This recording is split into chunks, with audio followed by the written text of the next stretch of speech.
வணக்கம். மாலை முரசு செய்திகளை விரிவாக பார்ப்பதற்கு முன் தலைப்புச் செய்திகளை பார்க்கலாம். என்டிடிவி பீப்புள் பல்ஸின் தேர்தலுக்கு பிந்தைய கருத்து கணிப்பு வெளியீடு.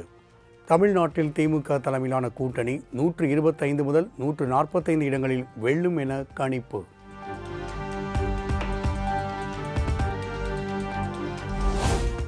ரிபப்ளிக் பி மார்க்கும் நிறுவனத்தின் தேர்தலுக்கு பிந்தைய கருத்து கணிப்பு வெளியீடு. தமிழகத்தில் திமுக கூட்டணி 125 முதல் 145 இடங்களை பிடித்து ஆட்சிக் கட்டிலில் அமரும் என கணிப்பு.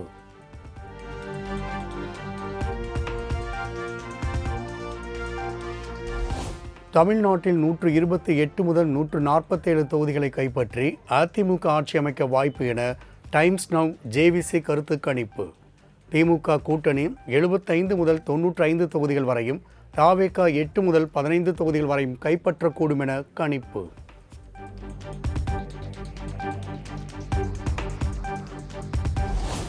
தமிழக சட்டப்பேரவை தேர்தலில் 114 முதல் 124 தொகுதிகளை வென்று அதிமுக ஆட்சியை பிடிக்க அதிக வாய்ப்பு என CNN ஓட் வைப் கருத்து கணிப்பில் தகவல். 103 முதல் 113 இடங்களை திமுகவும், தவேக 4 முதல் 10 தொகுதிகளை வெல்லும் என கணிப்பு.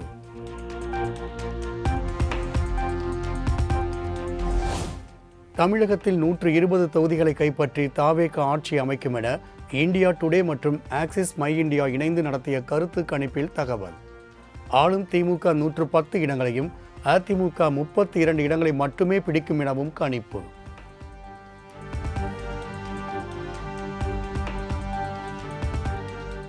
புதுச்சேரி சட்டமன்ற தேர்தலில் 16 முதல் 19 தொகுதிகளை கைப்பற்றி என்ஆர் காங்கிரஸ் கூட்டணி மீண்டும் ஆட்சி அமைக்கும் என என்டிடிவி பீப்புள் பல்ஸ் கருத்து கணிப்பு.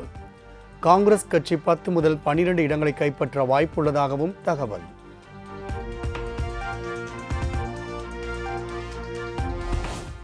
கேரள மாநில சட்டமன்ற தேர்தலில் காங்கிரஸ் கூட்டணியே வெற்றி பெற்று ஆட்சி அமைக்கும் என பெரும்பாலான நிறுவனங்கள் கருத்து கணிப்பு. இடதுசாரி கட்சிகள் 60 முதல் 65 இடங்களையும், பாஜக 3 இடங்களையும் பெற வாய்ப்புள்ளதாக தகவல்.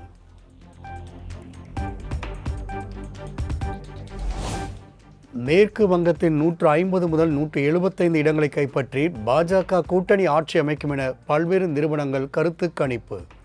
ஆளும் திரிணாமுல் காங்கிரஸ் கட்சி 130 முதல் 140 இடங்களை பிடிக்கும் என தகவல்.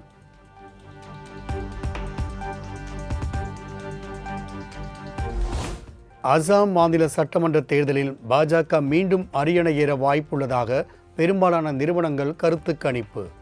காங்கிரஸ் கட்சி 24 முதல் 40 இடங்களை மட்டும் கைப்பற்ற வாய்ப்புள்ளதாக கருத்து கணிப்பில் தகவல்.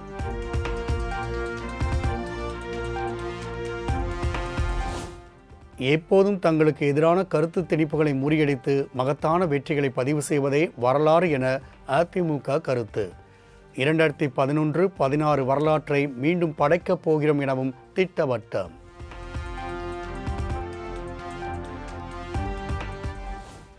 ஐயப்பன் மீது உண்மையான பக்தி கொண்ட பெண்கள் 50 வயது அடையும் வரை காத்திருப்பார்களே தவிர அதுவரை கோவிலுக்கு செல்வதை விரும்ப மாட்டார்கள். அனைத்து வயது பெண்களும் சபரிமலைக்கு செல்லலாம் என்ற தீர்ப்பை மறு ஆய்வு செய்ய கோரும் மீதான விசாரணையில் உச்சநீதிமன்றம் கருத்து.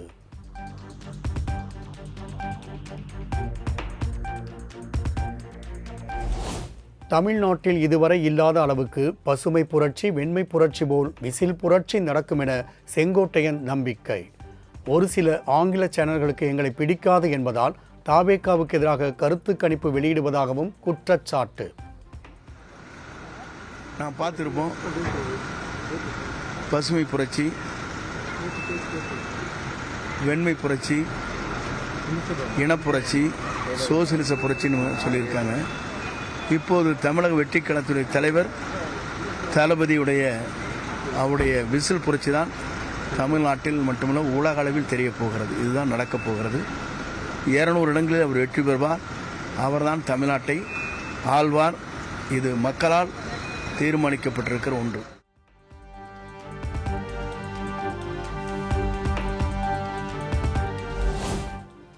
தேர்தலுக்கு பிந்தைய கருத்து கணிப்புகள் துல்லியமானவை அல்ல. மே 4ஆம் தேதிதான் சரியான முடிவுகள் தெரிய வரும் என பாஜக மூத்த தலைவர் Tamilisai Soundararajan திட்டவட்டம். No, exit polls, I don't want to comment on it because their exit polls are not the exact polls. So exact polls, let us wait for the exact polls on 4th.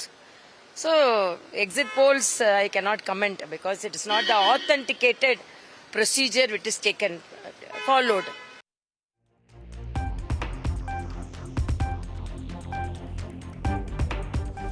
Tamil Nadu, Puducherry உள்ளிட்ட 5 மாநில சட்டமன்ற தேர்தலுக்கான வாக்குப்பதிவு நிறைவு. மே 4ஆம் தேதி வாக்குகள் எண்ணப்பட்டு முடிவுகள் அறிவிப்பு.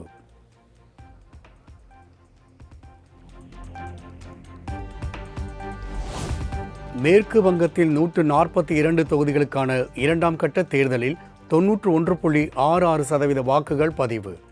வாக்குப்பதிவு எந்திர முறைகேடு வழக்குகளின் அடிப்படையில் மே 2ஆம் தேதிக்கு முன்பு மறு வாக்குப்பதிவு நடைபெற வாய்ப்புள்ளதாக தேர்தல் ஆணையம் தகவல்.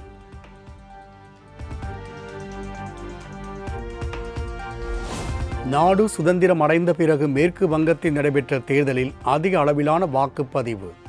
முதற்கட்ட தேர்தலில் 93.19%, 2ஆம் கட்ட தேர்தலில் 91.66% என 92.47% வாக்குகள் பதிவாகியுள்ளதாக இந்திய தேர்தல் தலைமை ஆணையர் ஞானேஷ்குமார் அறிவிப்பு.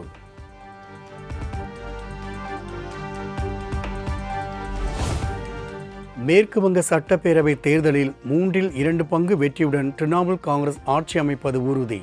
இந்த தேர்தலில் பாரதிய ஜனதா கட்சி பெரும் பின்னடைவை சந்திக்கும் என்றும் முதலமைச்சர் மம்தா பானர்ஜி திட்டவட்டம்.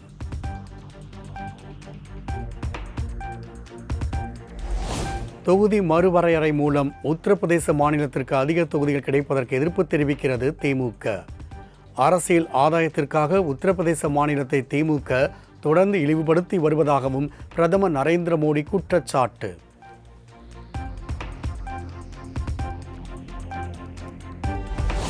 உத்தரப்பிரதேச மாநிலம் மீரட் மற்றும் பிரயாக்ராஜ் மாவட்டங்களை இணைக்கும் கங்கா விரைவுச் சாலை திறப்பு. 36 கோடி ரூபாயில் அமைக்கப்பட்டுள்ள சுமார் 594 கிலோமீட்டர் நீளம் கொண்ட சாலையை மக்கள் பயன்பாட்டிற்கு திறந்து வைத்தார் பிரதமர் நரேந்திர மோடி.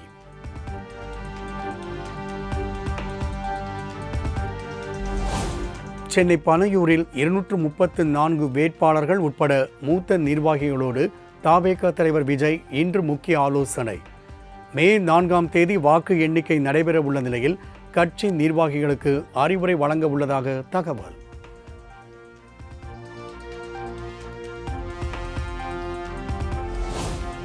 புதுச்சேரியில் இருந்து தமிழ்நாட்டிற்கு 4.5 லிட்டர் மதுபானங்கள் கொண்டுவர அனுமதி இல்லை என சென்னை உயர்நீதிமன்றம் அதிரடி உத்தரவு. தமிழ்நாடு அரசின் உத்தரவு புதுச்சேரி உள்ளிட்ட பிற மாநில மதுபானங்களுக்கு பொருந்தாது எனவும் விளக்கம்.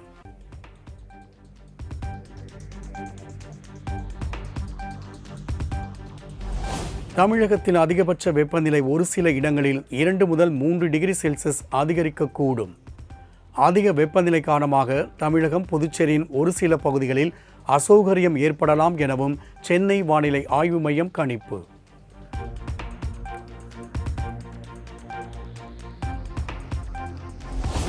நீலகிரி, கோவை, ஈரோடு, சேலம், தருமபுரி, கிருஷ்ணகிரி ஆகிய 6 மாவட்டங்களில் இன்று கனமழைக்கு வாய்ப்பு. சென்னை வானிலை ஆய்வு மையம் கணிப்பு.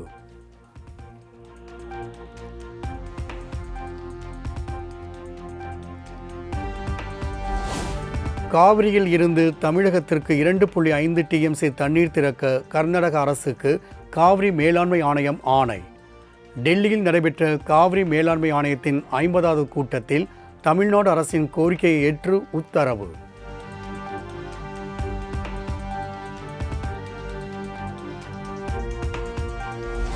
தமிழகத்தில் கடும் வெயில் மற்றும் ஏசி உள்ளிட்ட சாதனங்களின் பயன்பாடு அதிகரித்ததன் எதிரொலி. மாநிலத்தின் மின் தேவை சுமார் 21,811 மெகாவாட் என்ற உச்சத்தை எட்டியதாக தகவல்.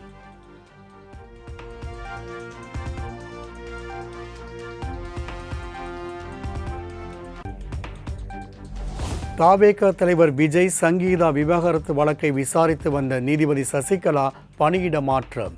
குடும்ப நல நீதிபதியாக கடந்த மாதம் பொறுப்பேற்ற சசிகலா மாற்றம் செய்யப்பட்டு ஏற்கனவே செங்கல்பட்டு குடும்ப நல நீதிபதியாக இருந்த சுஜாதா மீண்டும் நியமனம்.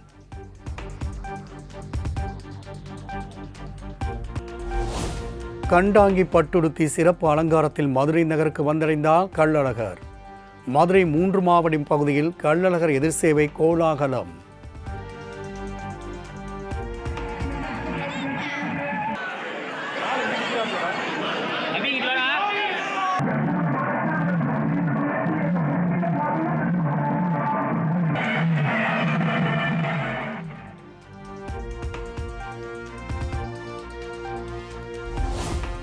நாளை முதல் சமையல் எரிவாயு சிலிண்டர் முன்பதிவு முறையில் புதிய விதிமுறைகள் அமல்.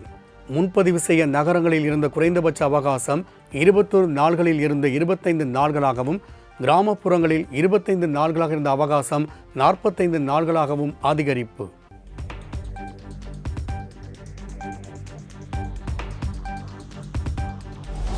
விளாத்திக்குளத்தில் அமைந்துள்ள 400 ஆண்டு பழமை வாய்ந்த மீனாட்சி சுந்தரேஸ்வரர் கோவிலில் சித்திரை திருவிழா கொடியேற்றத்தோடு தொடக்கம்.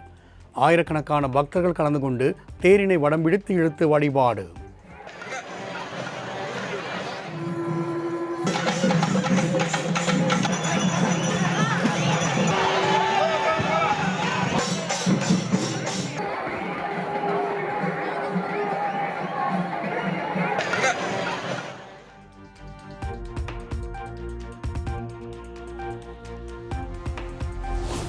திருச்செந்தூர் சுப்பிரமணிய சுவாமி கோவிலில் ஏப்ரல் மாதம் மட்டும் கோவில் உண்டியலாக 3,95,00,000 ரூபாய் காணிக்கை வசூல்.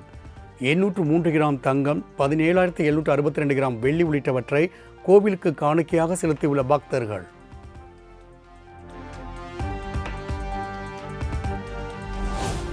பெட்ரோலில் 85% வரை எத்தனால் கலப்பதற்கான புதிய வரைவு விதிகளை வெளியிட்டது மத்திய அரசு. பொதுமக்கள் 30 நாட்களுக்குள் கருத்து தெரிவிக்கலாம் என மத்திய அமைச்சர் நிதின் கட்கரி அறிவிப்பு.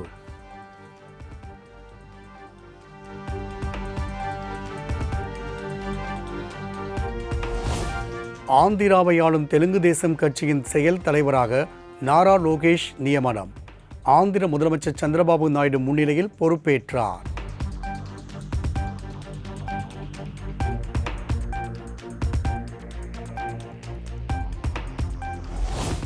கனடா, இஸ்ரேல், பிரேசில் உள்ளிட்ட மேலும் 12 நாடுகளுடன் தடையற்ற வர்த்தக ஒப்பந்தம் மேற்கொள்வதற்கான பணிகள் தீவிரம்.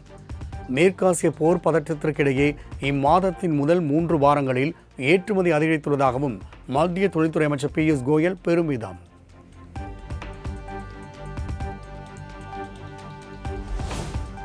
பெங்களூரு மற்றும் அதன் சுற்றுவட்டார பகுதிகளில் பலத்த சூறாவளி காற்றுடன் கொட்டி தீர்த்த கனமழை. பல இடங்களில் மரங்கள் வேரோடு சாய்ந்ததால் பொதுமக்களின் இயல்பு வாழ்க்கை பாதிப்பு.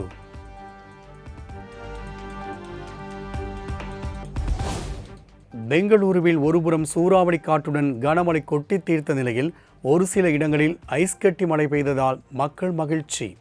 திடீர் மழையினால் வெள்ளை போர்வை போர்த்தியது போன்று காட்சியளித்த வளாகங்கள்.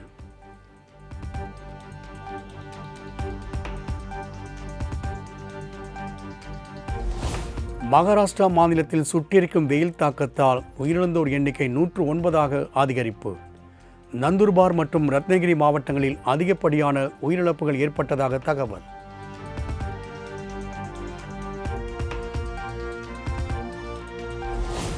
ஜெனரிக் எனப்படும் மூலப்பொருளின் பெயர் கொண்ட மருந்துகளை மட்டுமே மருத்துவமனைகள் பரிந்துரைக்க வேண்டும். மீறுவோர் மீது சட்ட நடவடிக்கை எடுக்கப்படும் என மத்திய சுகாதார சேவைகளுக்கான தலைமையகம் அறிவுறுத்தல்.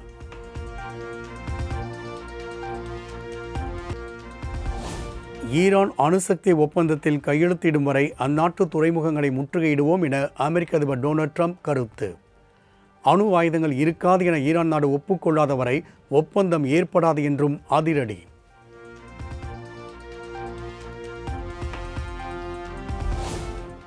ரஷ்ய அதிபர் விளாடிமிர் புட்டினுடன் அதிபர் ட்ரம்ப் தொலைபேசியில் பேச்சு. சுமார் 90 நிமிடங்கள் நீடித்த பேச்சின் போது ஈரான் மற்றும் யுக்ரைன் போர் குறித்து ஆலோசித்ததாக புடின் உதவியாளர் யூரி உஷாகோவ் தகவல்.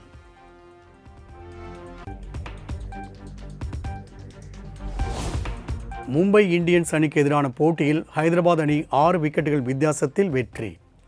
முதலில் விளையாடிய மும்பை அணி 20 ஓவர் முடிவில் 243 ரன்கள் எடுத்த நிலையில் 18.4 ஓவர்களில் 4 விக்கெட்டுகளை மட்டுமே இழந்து 249 ரன்கள் அடித்து அசத்தல்.